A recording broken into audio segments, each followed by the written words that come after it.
Ce n'est plus un événement culturel qu'il faut présenter. Nous sommes rendus à la 17e édition et Giaka et moi avons l'honneur de présider, en tout cas de coordonner les activités en lien avec l'organisation de cette 17e édition. Comme elle vient de le dire, le thème de cette édition est la puissance féminine.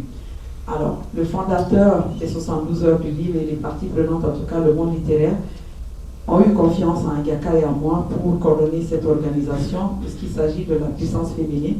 Et donc, nous sommes engagés pleinement pour la bonne marche de cette activité.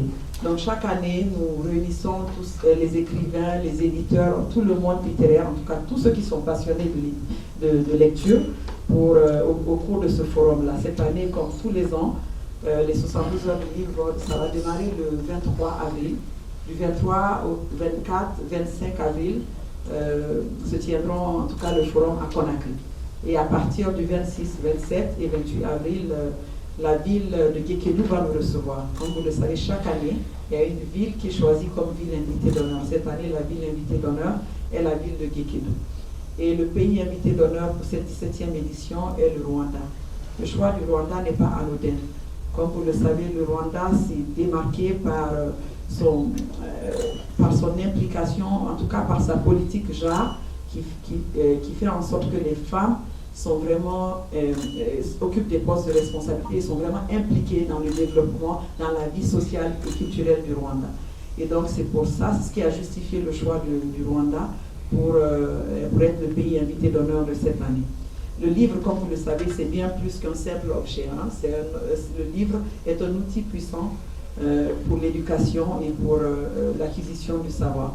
Donc personnellement, moi je suis, tout comme Giaka, nous sommes très honorés de participer à cette édition, à ce grand projet qui va mettre le livre en avant et aussi la jeune féminine en avant.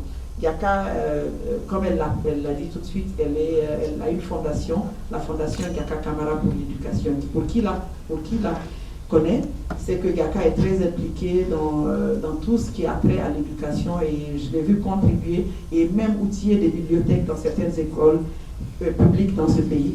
Donc il n'est que légitime qu'elle soit impliquée dans cette activité. Et moi personnellement, je suis très passionnée par les questions de promotion de la femme.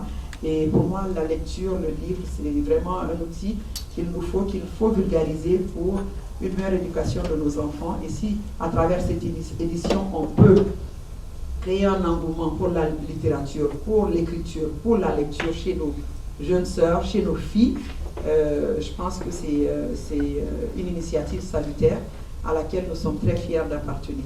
Donc, le thème, la puissance féminine, a été choisi pour démontrer la place des femmes dans la culture et dans la littérature guinéenne. Comme vous le savez, les femmes contribuent énormément, mais sauf que leur contribution n'est pas valorisée. À travers cette édition, nous souhaitons mettre en lumière toutes ces femmes pionnières de notre histoire, ces femmes écrivaines, ces femmes éditrices, ces femmes passionnées de la culture. Au cours de cette 17e édition, elles seront mises en avant, elles pourront contribuer, en tout cas elles pourront partager leur expérience. Et donc, à travers ce thème, nous voulons aussi inspirer les jeunes filles. Hein. À travers le thème la puissance féminine, nous avons voulu inspirer les jeunes filles à l'importance de la lecture, de l'écriture. Parce que à travers les parcours de ces femmes pionnières, à travers les histoires qui seront racontées et les panels et les tables rondes qu'il va y avoir, je pense que il va être évident que c'est une manière de laisser une empreinte indélébile. Parce que qui laisse un livre, les livres, ça reste même quand nous ne sommes pas là. Pour moi, c'est éternel, c'est vraiment quelque chose d'immuable. Et donc, cette